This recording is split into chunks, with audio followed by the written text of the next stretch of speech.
Lukanico me speca dhe djath, njerëz të bukur si po kaloni. Specofajs quhet edhe në Greqi. Tani si e përgatitim, në fillim do presim lukanikon, ta hedhim në tigan, nuk do vaj se lëshon shumë yndyrë. Edhe pastaj pas ja kemi hequr yndyrën e shumtë, do ta vëmë me që të skuqet prapë, do t'i hedhim pak vaj ulliri, edhe do t'i hedhim pastaj aqepën, të cilën e kemi grirë. Specat neve i kishim në të ngrirjes, nuk ka problem fare, dhe të freskët çfarë do që të kini. Një çik domate të freskët, edhe një çik salcë tomate, të cilën e kemi bërë vete, e ka bërë mami, kuptohet, edhe na e ka dhënë.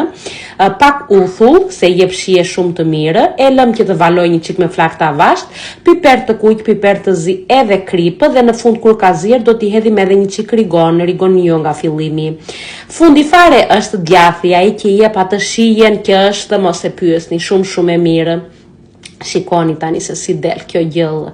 O zot, të ngjyeni bukën brenda drejt nga tigani, mos lyeni pjatat fare. Koha është kështu si të shikoni.